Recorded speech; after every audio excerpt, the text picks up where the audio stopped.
Hi, everyone. It's an absolute pleasure to be here. When John asked me to speak, it was a definite yes. I get offers all the time. I'm like, I got a job, man. I got to work. I gotta sell avocados. But this is my type of conference. I mean, to be in a room that's full of people that are obsessed with avocados, I feel like it. This is where I belong. I wake up every day thinking about avocados. It's a problem, and therapy is not helping me at all. GYG is one of the biggest buyer of avocados in the country, and today I just want to share with you guys a little bit about our growth story and how you guys play such an integral role in the success of GYG into the future. So this is where it started. I had a lot of less gray hair then. But in 2006, as John said, I'm a New Yorker, and I used to run hedge funds, and I was living in London, and I met an Aussie. I never met an Australian before in my life. I'm like, this guy's funny, very self-deprecating, good sense of humor. And I turned around and I had all these Aussies working for me. And I always had a dream as a kid to own a hotel. So I left working on Wall Street. I was at the right place at the right time. And I actually moved to Bondi Beach to build a hotel. I didn't realize how overgoverned Australia was, so I couldn't get the hotel off the ground. But what I realized was, growing up in New York, I was lucky to have such incredible Mexican food. I grew up with a lot of Mexicans, a lot of Latinos. And I remember trying to find Mexican food. I was living in Bondi Beach, and I went to this restaurant. It was packed, and the food sucked.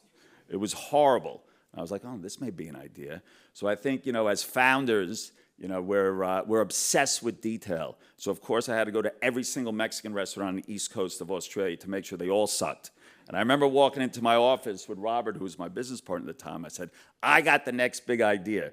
We are going to reintroduce Mexican food to this country. And he says, you're not Mexican. I said, I'm fully aware of who I am. I said, but we grew up with so many Mexicans, and we know what excellence is. So what do? You start your own business. So Guzman and Gomez is named after friends of mine I grew up with. So I grew up Guzman, Gomez, Lopez, Rodriguez, Hernandez, and I put all the names on the board to obviously pay respect to them. And I love Australia because they shorten everything. So I was like, they're going to call this thing GYG. So Guzman and Gomez was started in Newtown, which to me is like the East Village of New York. I just thought, man, it was such an eclectic group of people there.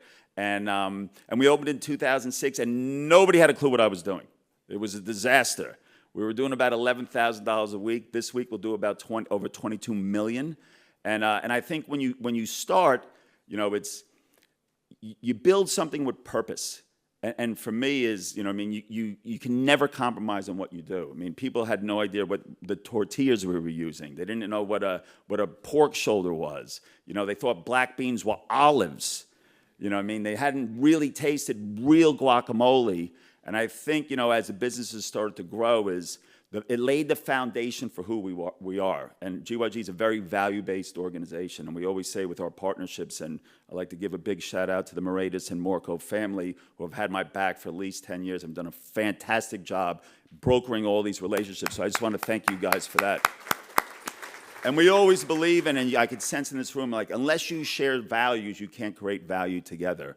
And it's been an incredible journey for GYG. And I think, the main mission early on was just getting our product into people's hands, right? They didn't know what a chipotle pepper was. They didn't know what the tomatillo salsa was.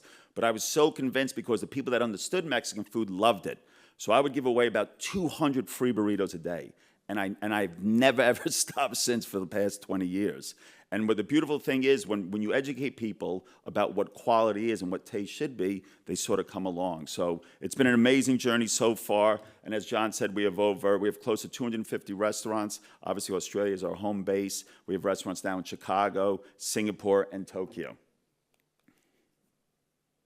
And I think, early on, it's easy to say you'll never compromise, and where your values really are. But when you're suffering, GYG had about 3 restaurants. I opened up the first restaurant, was losing $10,000 a week. I wanted to show everybody it was successful, so I opened up another restaurant. That's what great entrepreneurs do. When you're losing money, you try to lose more money. The second restaurant was losing $10,000 a week, so I opened up another restaurant. That was losing $10,000 a week. So that's not a great start to business. But what happens during that time is either you really believe in what you're doing or you compromise. So for GYG, the foundation for the success of this business is never, ever compromising the quality of our food or the quality of our people. And that's really what led us today. And this year we'll do over about $1.2 billion in revenue. And I want to thank you guys for the beautiful avocados that we buy from you. So as I said earlier, GYG is a very values-based business, and this is our aspirations on the page. Everybody at GYG, there's about 300 people in our head office, 15,000 people in the restaurants, 60% of our restaurants are franchised. We have the best franchisees in the world. This is what we believe in. GYG is here to reinvent fast food and change the way the masses eat. I'll get to it a little bit later, what my view is on traditional fast food. It probably won't be surprising to many of you. And for us, we want to be the best and biggest. Best is the highest AUVs, which is our average unit volumes. And GYG, when you look at the volumes our restaurants are doing, like I said, that Newtown restaurant did 11,000 its first week. It's gotten to a record of about 140,000. We have drive-thrus doing over 250,000 a week. So for us, when we think about AUVs, our average unit volumes, and our comp growth, is that how what store does year over year? There's not another retail globally that basically has seen the comp growth that GYG has here in Australia, and it's something we're incredibly proud of. And obviously, if your restaurants are doing well, you can open up a lot more. So we have a pipeline of over 100 restaurants. We did 31 this year, majority now are drive-through, and we'll do 32 next year on the way up to 40 restaurants per annum just here in Australia. And obviously, this is the what, and this is what we believe in, and then our values. It's all about the food. I mean, and that has been around since day one. Make every guest love us. I mean, I think you look at traditional fast food these days, you walk in, it's all kiosks. Nobody's there. The dining rooms are messy. When you walk into GYG, we want you to feel our energy. Man, this is still hospitality, right? If you're spending, $14 for a burrito, we want you to love it, and we want you to walk out and make sure that that memory is, it's something that you hold on to. Be real. It sounds like this is like New York gang talk, right? Be real. But like one thing with us, man, we're very transparent. We're very open. We're very direct, and that's what makes our relationships very special. Got your back. I mean, you were talking about Cinco de Mayo. We do Cinco de Mayo. I don't know if you guys have been there. I mean, we sell more guacamole during Cinco de Mayo. And these days are huge at GYG, and you can't do it unless you have each other's back. Our suppliers have our back, and the people in the restaurants have each other's back. And it's up to us.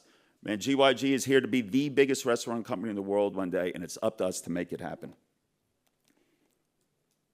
I wanted to share some defining moments when you build a brand. I call these defining moments, but it's also the moments that I almost lost my job, which is, as the biggest shareholder, is when I got almost kicked out of my own business.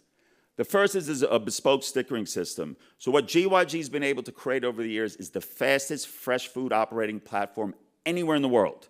So what happens is if you order dine-in, takeaway through one of our drive-thrus, through one of our delivery aggregators, through our app, it all gets obviously integrated into a stickering system that we've built.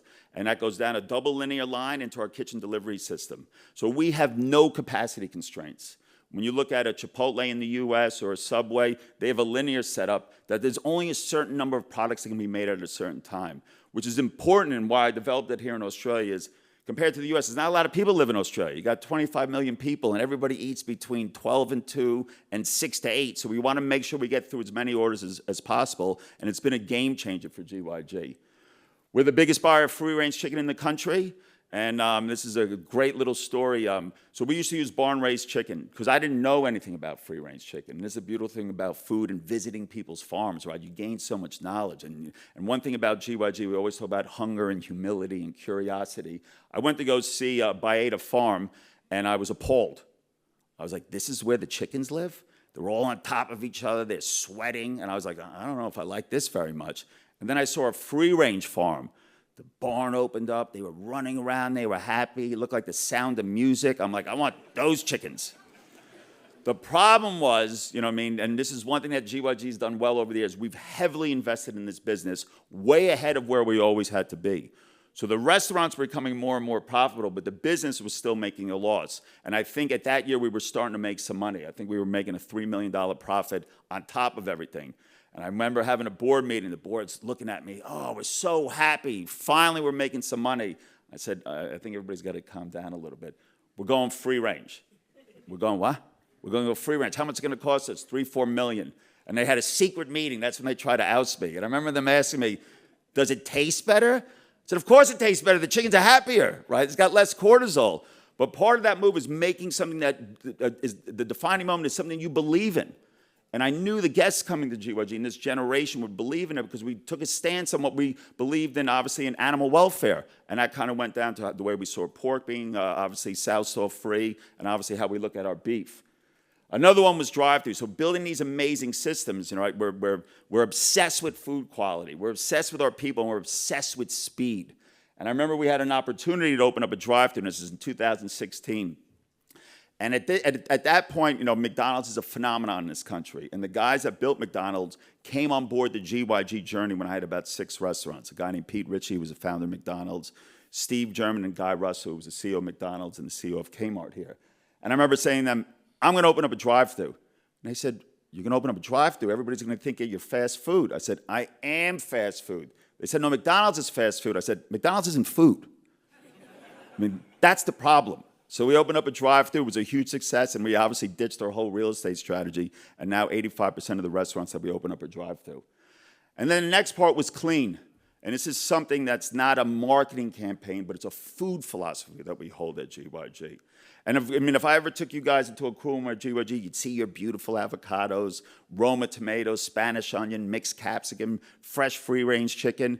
But when we opened up a drive-through, years before, I had franchisees say, can we sell French fries? I said, we will never sell a French fry at GYG. We opened up a drive-thru, we're going to sell the best French fry possible, because I didn't want another family going to McDonald's over GYG.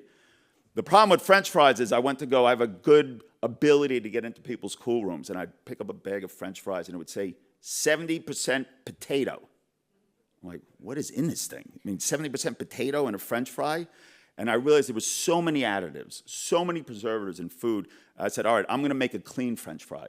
And I remember going to McCain. I said, I want a clean French fry. He's like, what does that mean? I said, potato? I just want potato. Clean oil and beautiful seasoning.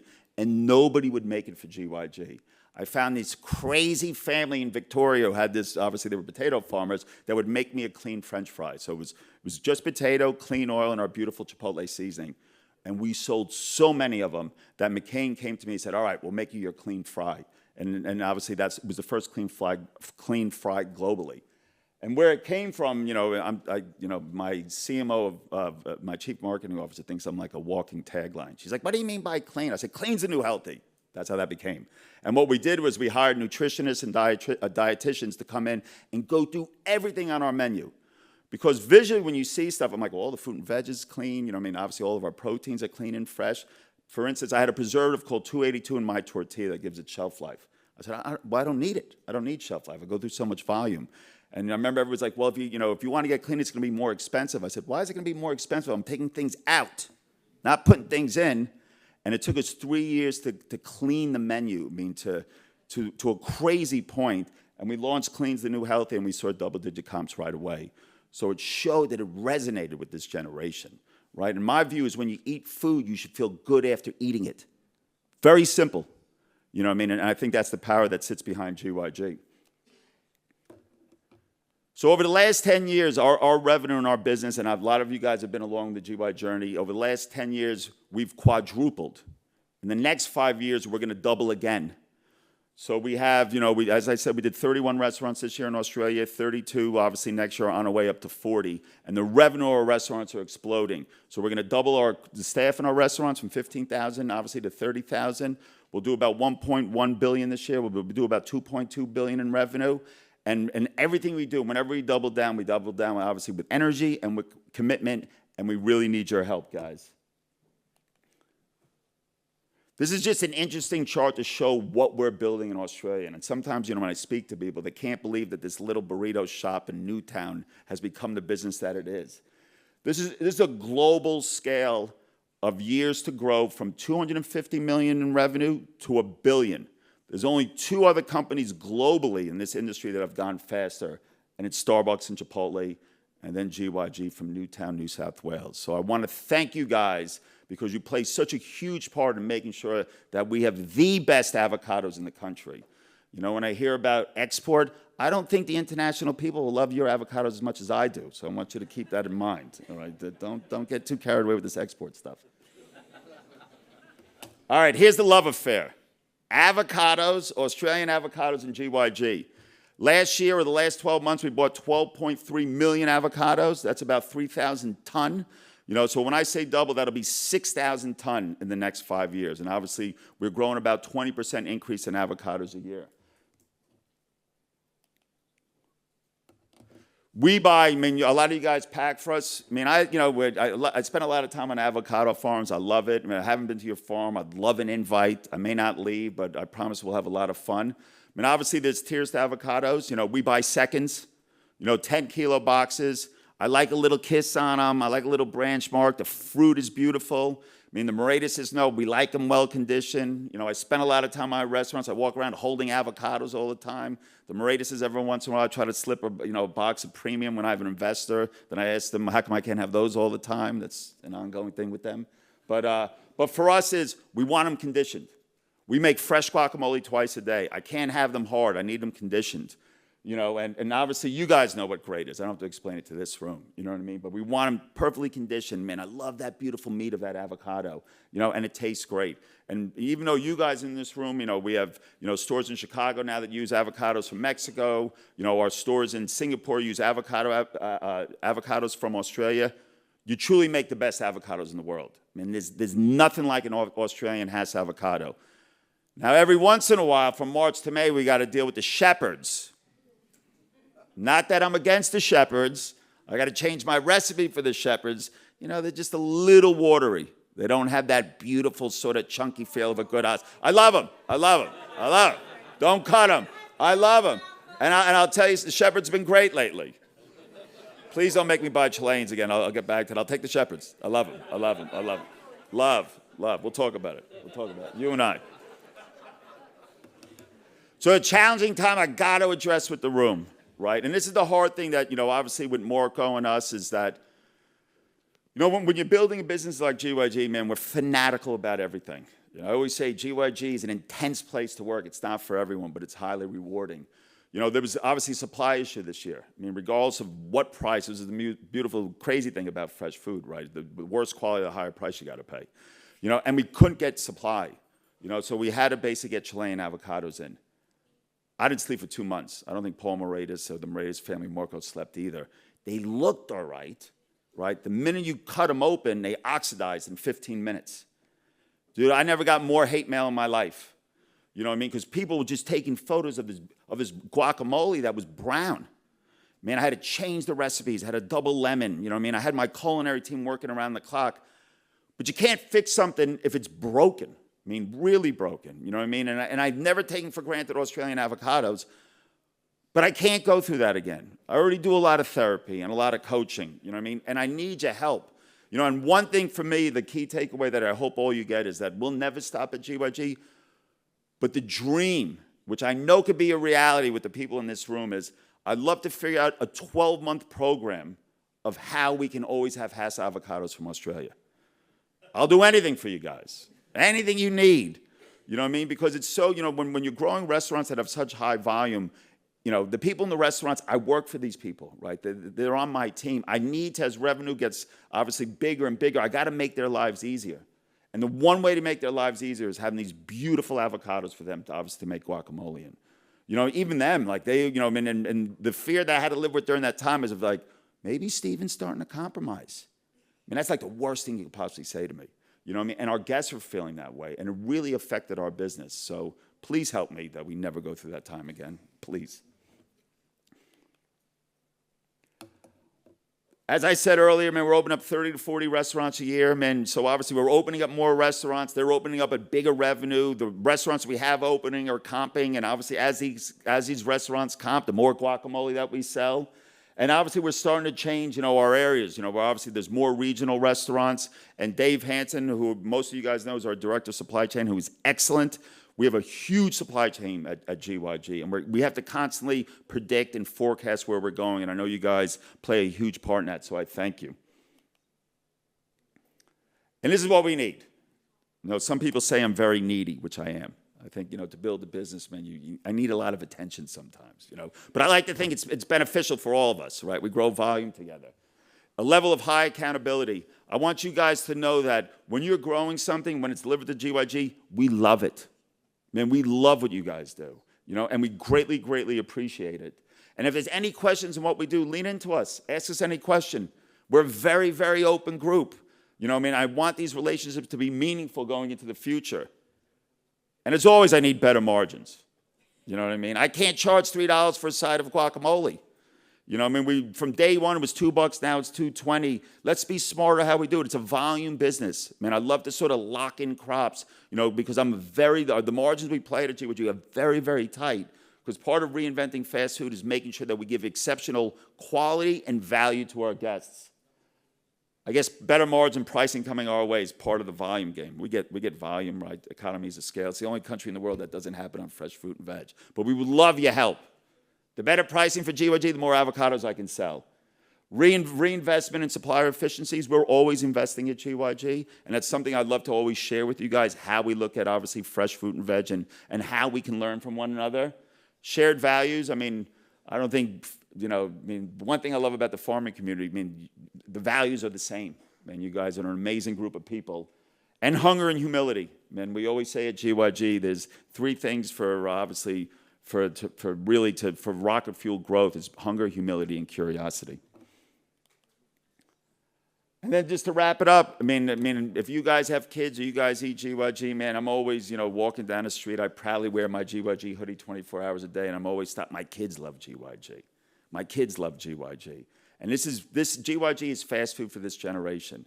And you can see, hopefully you guys enjoy your GYG experience, and I'm sure your kids do. And the beautiful thing about kids loving GYG, they're going to have kids one day. So we always say at GYG, this is a generational business that's just starting, and we need your help more than ever for our future success. Thank you all.